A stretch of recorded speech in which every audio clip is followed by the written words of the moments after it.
बताऊंगा कि किस प्रकार बाबा साहब अंबेडकर के प्रयास से कंपनी फैक्ट्री में काम करने का समय 14 घंटे से घटाकर 8 घंटे की मंजूरी मिली थी।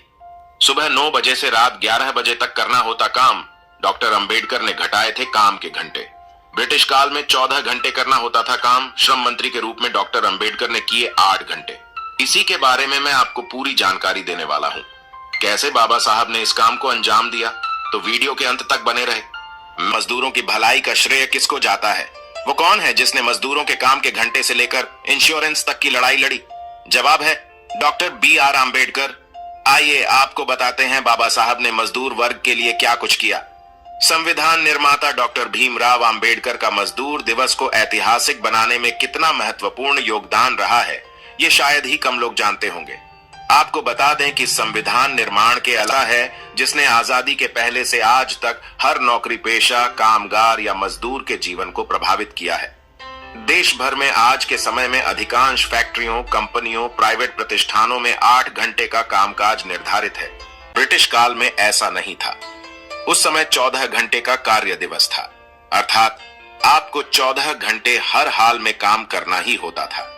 तब वायसराय की कार्य परिषद में श्रम मंत्री के रूप में डॉक्टर भीमराव अंबेडकर ने इसे घटाकर 8 घंटे किया था। संविधान निर्माता डॉक्टर भीमराव अंबेडकर स्वतंत्रता के बाद देश के कानून मंत्री बने थे, लेकिन इससे पहले वे ब्रिटिश इंडिया में वायसराय की कार्य परिषद में श्रम मंत्री रह चुके थे। श्रम मंत्री के रूप में सन 1942 से सन 1946 तक के कार्यकाल में डॉक्टर अंबेडकर ने भारतीय श्रमिकों के हित में कई फैसले लिए। इनमें फैक्ट्रियों में कार्यावधि घटाना सबसे अहम काम था। उस समय कानूनन 14 घंटे काम करना पड़ता था। औसत कार्य दिवस सुबह 9 से रात 11 बजे तक का था। डॉक्टर अंबेडकर ने बड़ी राहत देते हुए इसमें पूरे 6 घंटों की कटौती कर दी। नई दिल्ली में सन 1907 वे सत्र में डॉक्टर अंबेडकर ने भारत में कामकाज के घंटे 14 से घटाकर 8 घंटे कर दिए। इस प्रकार फैक्ट्री आदि में काम के लिए 8 घंटों की ड्यूटी निर्धारित कर दी गई। ब्रिटिश इंडिया में बनी सरकार के श्रम सदस्य के रूप में उन्होंने और भी अनेक सुधार किए।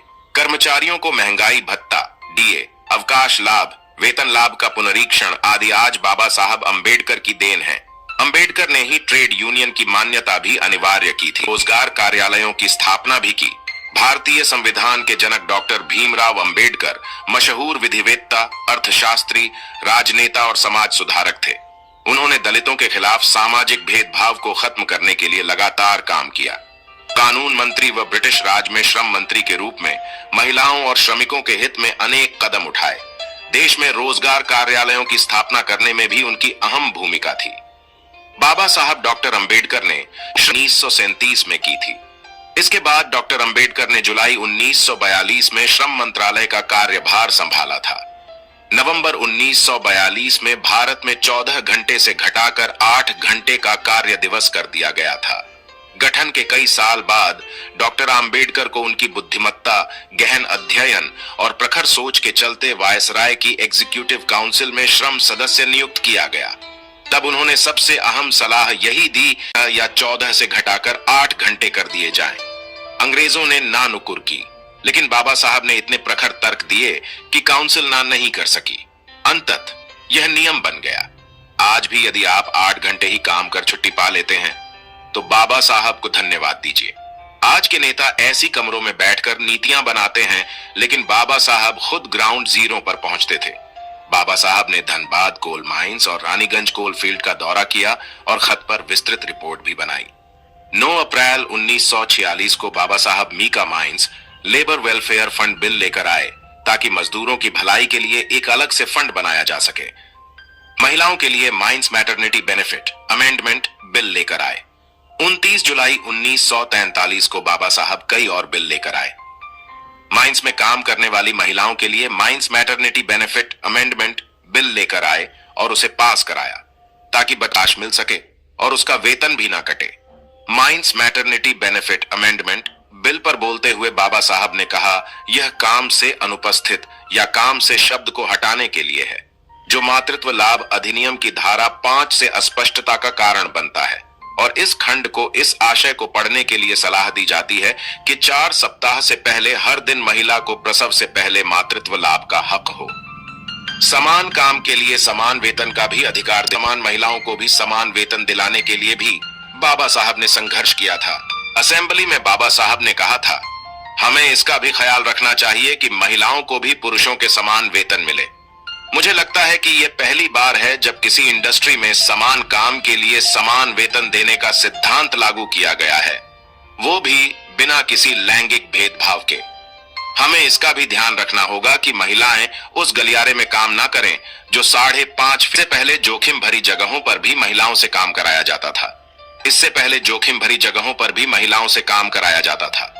महिलाओं के लिए बाबा साहब ने खदान मातृत्व लाभ कानून, महिला कल्याण कोष, महिला एवं बाल श्रमिक संरक्षण कानून, महिला मजदूरों के लिए मातृत्व लाभ कानून के साथ उन्होंने भूमिगत कोयला खदानों में महिला मजदूरों से काम न कराने के कानून की बहाली करवाई। लेबर यूनियन बनाने का अधिकार दिलाया।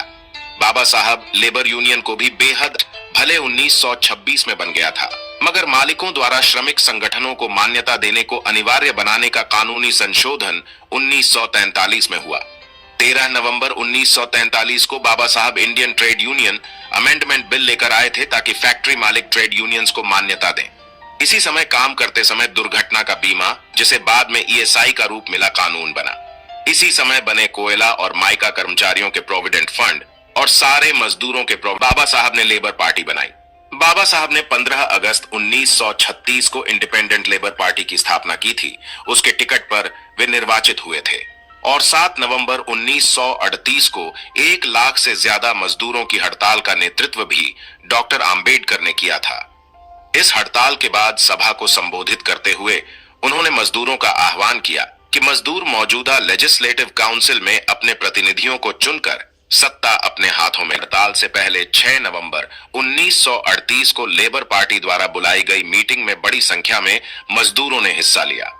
आंबेडकर स्वयं खुली कार से श्रमिक क्षेत्रों का भ्रमण कर हड़ताल सफल बनाने की अपील कर रहे थे। बाबा साहब ने पूंजीवाद और ब्राह्मणवाद का कड़ा विरोध किया था। मजदूरों और किसानों के इस संघर्ष का नेतृत्व करते हुए डॉक्टर आंबेडकर ने सोशलिस्टों और कम्युनिस्टों का भी सहयोग लिया, लेकिन यह सहयोग ज्यादातर और सोशलिस्ट पूंजीवाद को तो दुश्मन मानते थे, लेकिन वे ब्राह्मणवाद के खिलाफ संघर्ष करने को बिल्कुल ही तैयार नहीं थे। जबकि डॉक्टर आंबेडकर ब्राह्मणवाद और पूंजीवाद दोनों को भारत के मेहनतकशों का दुश्मन मानते थे। डॉक्टर आंबेडकर ने कहा था, भारतीय मजदूर वर्ग ब्राह्मणवाद और पूंजीवाद दोनों का शिकार है और इन दोनों व्यवस्थाओं पर एक ही सामाजिक समूह का वर्चस्व है। लेकिन कांग्रेस, सोशलिस्ट और वामपंथी तीनों अस्पृश्य कामगारों के विशेष दुश्मन ब्राह्मणवाद से संग। बाबा साहब ने इस देश के मजदूरों के लिए इतना कुछ किया, लेकिन फिर भी उन्हें मजदूर नेता के रूप में मान्यता नहीं मिल पाई। साजिश करके उन्हें सिर्फ दलितों के नेता तक सीमित कर दिया गया। ना ही मजदूरों पर उनके काम को पढ़ने दिया गया और ना ही कभी उनके इस अमूल्य योगदान को दुनिया के सामने सही ढंग से प्रस्तुत किया। लेकिन सच ज्यादा समय तक छुप नहीं पाता। बाबा साहब जैसे महानायक को आज पूरी दुनिया सलाम कर रही है। दोस्तों, आज की वीडियो में बस